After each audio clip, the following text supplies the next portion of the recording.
जहांज़ेब साहब हमें बताइएगा कि आज की जो अभी तक की कार्रवाई है उस हवाले से ज़रा हमारे नाज़रीन को अपडेट कीजिएगा। बहुत शुक्रिया। देखें, इस वक्त एक बड़ी अहम बहस सुप्रीम कोर्ट में ज़ेर बहस है और इस बहस का आगाज़ हुआ हमज़ा शहबाज के वकील मंसूर अवान ने जब अदालती कार्रवाई चल रही थी तो उसमें उन्होंने एक आर्गूमेंट दिया। हमज़ा शहबाज के वकील ने सुप्रीम कोर्ट ऑफ पाकिस्तान के सामने 21वीं आइनी तरमीम का एक फ़ैसला रखा। तो साहब को बैकग्राउंड बताते हैं 21वीं आइनी तरमीम क्या थी। नवाज़ शरीफ का दौर था और मुल्क में फ़ौजी अदालतें लगा दी गई। उन फ़ौजी अदालतों को सुप्रीम कोर्ट में चैलेंज कर दिया गया। 18वीं तरमीम का एक पोर्शन भी पेंडिंग था, उसको भी क्लब कर दिया गया 21वीं आइनी तरमीम के साथ। 21 आइनी तरमीम का मामला, इसके ऊपर 17 जज बैठे, मुख्तलिफ ओपिनियंस दिए गए, लेकिन मेजॉरिटी जजमेंट जो था वो 8 जजों का था और वो व्यू तहरीर किया जस्टिस अजमत सईद, जो कि अब रिटायर हो चुके हैं। उस व्यू में राइट टू अपील दी गई हाई कोर्ट तक और फिर हाई कोर्ट से सुप्रीम कोर्ट, यानी मिलिट्री कोर्ट से कोई भी शख्स अगर सज़ा पाता है उसको हाई कोर्ट में अपील का हक़ होगा और फिर उसके बाद सुप्रीम कोर्ट में वो अपील कर सकता है। जो 18वीं तरमीम का पोर्शन था उसमें सुप्रीम कोर्ट के 8 जजों ने मेजॉरिटी व्यू दे दिया कि जो वोटिंग का अमल है उसमें हिदायत पार्टी सरबराह के ज़रिए दी जाएंगी। हैरान कुन तौर के ऊपर, या हमें कहें कि बड़ा दिलचस्प पहलू है कि उन 8 जजों में मौजूदा चीफ जस्टिस उमर बंदियाल साहब भी शामिल हैं, जिन्होंने उस वक्त ये व्यू दे दिया था। 2015 की बात है कि वोटिंग के लिए पार्टी सरबराह की हिदायत जो हैं वो ज़रूरी हैं।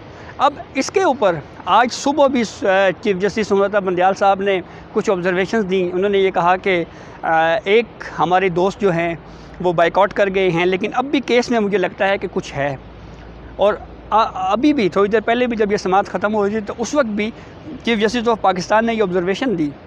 उन्होंने ये कहा कि आसिफ सईद खोसा साहब का एक व्यू है, 2014 में उन्होंने दिया था। उस व्यू में आसिफ सईद खोसा साहब ये कहते हैं कि जज एक वक्त में एक व्यू दे और अगले ही कुछ वक्त के बाद अगर वो दूसरा व्यू दे दे तो ये बुरी बात नहीं है, ये अच्छी बात है। लेकिन मैं आसिफ सईद खोसा के इस दलील से इत्तफ़ाक़ नहीं करता।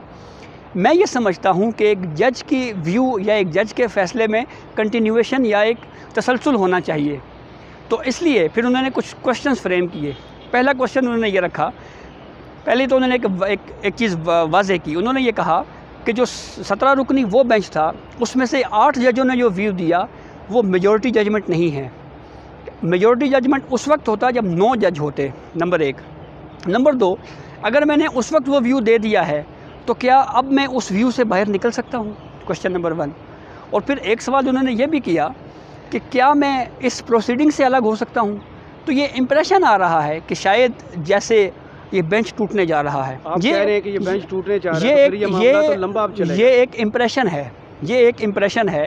एक ऑब्जर्वेशन के ज़रिए हमने ये एक इम्प्रेशन जो है वो बिल्ड किया है कि चीफ जस्टिस ने साबिक चीफ जस्टिस आसिफ सईद खोसा साहब के एक व्यू का हवाला दिया कि वो ये कहते हैं कि एक जज के व्यू में अगर तब्दीली आ रही है तो ये अच्छी बात है, लेकिन मेरा व्यू मुख्तलिफ है। मैं ये कहता हूँ कि एक जज के व्यू में कंटिन्यूएशन होनी चाहिए।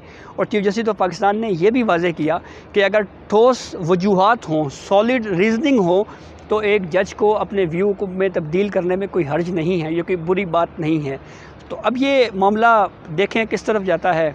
क्या यही बेंच रूलिंग के ऊपर फ़ैसला देने जा रहा है या चीफ जस्टिस ऑफ पाकिस्तान साहब इस बेंच से अलग हो सकते हैं। तो ये तो कहा जा रहा था कि बड़ा ओपन एंड शट केस है, तो इतना पेचीदा कैसे हो गया? किस वकील की ये मेहनत है कि उसने एक सादे से केस को भी इतना पेचीदा बना दिया? आपकी बात दुरुस्त है, क्योंकि अगर हम जो इंटरप्रिटेशन देखें आर्टिकल 63A की, उसमें तो पार्लिमानी पार्टी का लफ्ज़ है, जो आइन के अंदर दर्ज है। नहीं, आइन के अंदर जो है वो इस तरह से वोट डिस्कार्ड करने का जिक्र नहीं है, लेकिन पार्लिमानी पार्टी की अथॉरिटी का बताया। पार्लिमानी पार्टी का कॉन्स्टिट्यूशन में वो जिक्र है। तो इस हद तक तो ये बात मानी जा सकती है कि शायद डिप्टी स्पीकर पंजाब असम्बली ने जो कोर्ट का व्यू था उसको दुरुस्त नहीं समझा। लेकिन सवाल ये पैदा हुआ कि ये सवाल उस वक्त पैदा हुआ जब सुप्रीम कोर्ट ऑफ पाकिस्तान के सामने हमज़ा शहबाज के वकील मंसूर अवान ने ये आर्गूमेंट्स रखे। उन्होंने ये कहा कि 8 जज 21वीं तरमीम और 18वीं तरमीम में ये कह चुके हैं कि वोटिंग रोकने का या वोट करवाने का इख्तियार जो है ये पार्टी हेड को होगा। और उस 8 जजों में चीफ जस्टिस उमरता बंदयाल साहब भी बतौर जज मौजूद थे, तो अब 3 जज 8 जजों की उस राय को बदल कैसे सकते हैं? तो ये वो क्वेश्चन था जिसके ऊपर एक बहस शुरू हुई। तो अब चीफ जस्टिस ऑफ पाकिस्तान ने ये कहा है कि अगर ठोस रीजनिंग हो, वजूहात हों, तो फिर वो जो है वो उसको अपने व्यू को तब्दील भी कर सकते हैं। और ये एक बात भी की गई कि क्या मैं ख़ुद को अलग भी कर सकता हूँ। तो ये सूरत हाल है बेंच से। तो ये जो बाइकाट किया था पीडीएम के वकला ने, उससे केस पर क्या कोई फ़र्क पड़ सकता है या जजमेंट कोई ऐसी आ सकती है जिस पर उन्हें बहुत ज़्यादा, ज़ाहिर है उन्होंने बेंच पर एतराज़ किया तो फिर जजमेंट जो भी आती है? देखें, जहाँ तक पीडीएम के बाइकआउट का ताल्लुक़ है तो मेरे ख्याल में आधा केस तो मेरिट्स के ऊपर कल उसके ऊपर बात हो चुकी है, तो इसको उस तरह से एक्स पार्टी तो नहीं कहा जा सकता। लेकिन आज सूरत हाल थोड़ी मुख्तलिफ इस वजह से हुई कि जब फ़ारूक एच नाइक साहब रोस्टम पर आए और उन्होंने कोई बात करने की कोशिश की कि मेरी पार्टी का ये व्यू है कि हम इस अदालती कार्रवाई का हिस्सा तो नहीं बनेंगे, लेकिन हम जो लार्जर या फुल कोर्ट बेंच बनाने की जो दरख्वास्त मुस्तरद हुई है इसके ख़िलाफ़ रिव्यू फ़ाइल करेंगे। तो इस पर एजाज़ुल हसन साहब ने एक ऑब्जर्वेशन दे दी। उन्होंने ये कहा कि आप तो, और चीफ साहब ने भी ये कहा कि आप तो इस केस में हमने आपको पार्टी ही नहीं बनाया। तो सवाल ये है कि जब एक पार्टी फरीक ही नहीं है तो फिर वो उसका बाइकआउट किस तरफ जाएगा? नंबर 1। नंबर 2, पॉलिटिकल गेन हासिल करने के लिए मेरे ख्याल में ये फ़ैसला पॉलिटिकल है, लेकिन इसका फ़ायदा उनको हो सकता है। देखिए 63A जब ये तश्कील पाया, आपको पता है कॉन्स्टिट्यूशन में 18वीं तरमीम के बाद ये सारी शिकें उसमें ऐड की गई, तो इम्प्लीकेशंस की तो बात तब से शुरू हो गई थी कि इसके फ्यूचर में क्या होंगे। और अभी हम देख रहे हैं कि उस 63A की इम्प्लीकेशंस अब नज़र आ रही हैं हमें।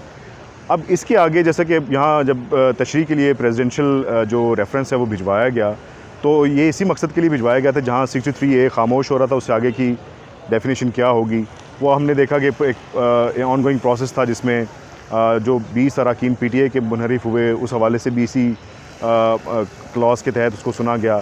अभी जो CM का इलेक्शन हुआ जिसमें डिप्टी स्पीकर की रूलिंग आई और सारी चीज़ें वो भी इसी के अंडर आ रही हैं। तो 63A जो है वो एक बड़ा वास्ट इसको एक सब्जेक्ट बोल लें, तो इसके ऊपर यकीनन एक बेंच बनना चाहिए।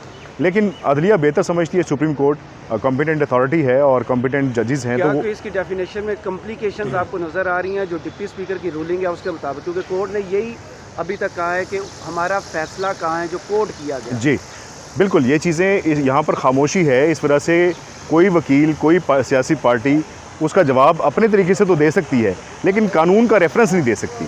तो इसलिए मेरा ख्याल है कि जहाँ तशरीह सुप्रीम कोर्ट कर रही है वहाँ पर पार्लियामान की ज़िम्मेदारी भी आइंदा फ्यूचर में देखेंगे कि इसे लेजिस्लेशन करना पड़ेगी। ख़ास तौर पे ये जो रूलिंग के मामला हैं, अब ये दूसरा मामला हो गया कि नेशनल असम्बली के डिप्टी स्पीकर की रूलिंग के बाद अब ये सूबाई असम्बली के डिप्टी स्पीकर की रूलिंग आई। हर सियासी जमात उसकी डेफिनेशन अपने अंदाज से कर रही है, तो इसकी तशरीह होना, इसकी वजाहत होना बहुत ज़रूरी है और ये इसकी इम्प्लीकेशंस फ्यूचर में बहुत ज़्यादा इंपॉर्टेंट होंगी, क्योंकि जो चीज़ें अब क्लियर हो जाएंगी वो एक मिसाल बन जाएगी आइंदा के लिए। और यकीनन हमारा जो सियासी अमल है और जिस तरीके से एक पोलराइजेशन इस वक्त बढ़ रही है सियासी तौर पे, तनाव है, उसमें ये चीज़ें अब लग रहा है कि आइंदा आने वाले दिनों में और ज़्यादा बढ़ती जाएंगी। तो इस तरह के चैलेंजेस जो हैं वो अदलिया के लिए भी सामने आते रहेंगे और सियासी जमातों के लिए भी आएंगे। तो ये वक्त के साथ साथ प्यूरीफाई हो जाएगा और ये उम्मीद है कि जो एक ऑन गोइंग सियासी अमल है जो जमहूरियत का एक पार्ट होता है उसमें यकीनन शफाफियत आती जाएगी। पीडीएम की तरफ से बार बार जजेस पर अटैक किए जा रहे हैं। मरियम नवाज़ ने आज भी ट्वीट किया है कि 10 वोट जो आप परवेज़ लाई को देने चाहिए ये आपकी देन है। तो ये जो बार बार अदलिया पर ये एतराज़ उठाया जाए, इससे कोई केस पे फ़र्क पड़ेगा? पॉलिटिकल जो प्रेशर बढ़ाया जा रहा है, देखें इसको, आपने प्रेशर की बात की तो ये एक प्रेशर ही है। इसमें एक बहुत बड़ा रोल अब सोशल मीडिया का भी सामने आ गया कि सोशल मीडिया पे भी अब प्रेशर बनाया जाता है। सियासी जमातों का हमेशा ये अमल रहा है कि वो अपने हक़ के जो फ़ैसले हैं, अपने हक़ में जो होने चाहिए उसके लिए दबाव डालती हैं। हमने देखा कि जब पाकिस्तान तहरीक इंसाफ के डिप्टी स्पीकर की रूलिंग पे फ़ैसला आया तो उस वक्त पाकिस्तान तहरीक इंसाफ के सोशल मीडिया ने बड़ी एक्टिविटी दिखाई और एक्टिव होकर पूरा हमने देखा कि उस पर भी बैशिंग हो रही थी जजेस की और सुप्रीम कोर्ट की, और अभी इनके ख़िलाफ़ आया तो इन्होंने भी खुल के बैशिंग की। लेकिन जब ये हुकूमतों में आ जाते हैं फिर इदारों के दिफा में खड़े होते हैं, तो बदल जाते हैं। ये एक गलत रवायत है। मेरा ख्याल है कि इदारों को आज़ाद होना चाहिए और इदारों के अंदर बैठने वाले लोगों को भी ये सोचना चाहिए कि वो ऐसे फ़ैसले, ऐसे अमल करके दिखाएं जिससे पता चले कि इंसाफ भी बरकरार है और शफाफियत भी है। तो इदारों को अपना काम करने देना चाहिए, तस्लीम करना चाहिए। जिन एक बड़ा फ़र्क है कि पाकिस्तान तहरीक इंसाफ के ऊपर एक इल्ज़ाम डाला जाता है कि उन्होंने आके ये कल्चर जो है उसको इस तरह से बना दिया, तो उसके बदले में जो चीज़ें की जा रही हैं वो कौन सा कल्चर है। हमें तो ये समझाया गया था कि जो PDM की सियासी जमातें बड़ी रवायात का और बड़ी असूल के साथ चलने वाली हैं, लेकिन यहाँ पर आके तो वही सियासत आप भी वही कर रहे हैं जो पाकिस्तान तहरीक इंसाफ करती है। तो आप अपना वक़ार तो बुलंद रखें, छोटी छोटी चीज़ों में जाके सियासत को इस नहज पे ले जाना कि जहाँ पे बार्गेन करना पड़े और मेंबर्स को ख़रीद के आप पूरी पार्लियामान के अंदर एक बदनामी का बायस बने, तो उससे बेहतर ये है कि आप इलेक्शन करवा दें, शफाफ मैंडेट लेकर आएँ और शफाफ मैंडेट के साथ आप हुकूमत करें। कितना ओपन एंड शट केस था, जितना डिस्कशन हो रही थी मुख्तलिफ जर्नलिस्ट की तरफ से, लॉयर्स की तरफ से, कितना ओपन एंड शट केस है ये? देखें, जो ऑब्जर्वेशन मेरी है, इसको पहले ये पोर्ट्रे किया गया कि ये बहुत पेचीदा किस्म का केस है और कुछ रिमार्क्स बेंच की तरफ से, अदलिया की तरफ से भी आए कि पेचीदा है, थोड़ा वक्त लगेगा इसको सुलझाने में। लेकिन कल हमने देखा जब रिमार्क्स आ रहे थे जजेस की तरफ से, बेंच की तरफ से, तो उन्होंने कहा कि इसे हम हल कर लेंगे। और जिस तरीके से रात एक सूरत हाल बदली और अभी जो एक समाज चल रही है, इसमें यकीनन मुझे लग रहा है कि किसी फैसले तक पहुंच जाएंगे। तो ओपन एंड शट इसलिए था कि कुछ चीज़ें जो सवाल आपके ज़हन में भी होंगे कि चौधरी शुजात साहब एक पार्टी के सरबराह हैं, उन्होंने वो ख़त लिखा जिसकी एक दिन पहले चहम गोइयाँ शुरू हो गई मीडिया में भी और उनके मेंबर्स में भी, लेकिन वो पार्लियामानी पार्टी में ख़त नहीं गया और पार्लियामानी पार्टी के मेंबर्स को वो पैगाम नहीं पहुँचाया गया जिसका वो मेंबर्स भी कहते हैं। तो इम्प्लिकेशंस इस तरीके से होनी चाहिए थी कि पार्लियामानी पार्टी में वो ख़त जाता और तमाम अरकान को हिदायत जाती, जिसकी बुनियाद पे फिर आप ये कहते कि जी मेरी पार्टी लाइन को तो नहीं किया गया, जिस पे इनहराफ होने पे मैं ये रेफरेंस लेकर आता हूँ या इनको मुस्तरद किया जाए। तो वो चीज़ वहाँ से खला है जिसका जवाब ये लेना भी नहीं चाहते और इनके वकील बात भी नहीं करते। बहुत शुक्रिया जावेद सर।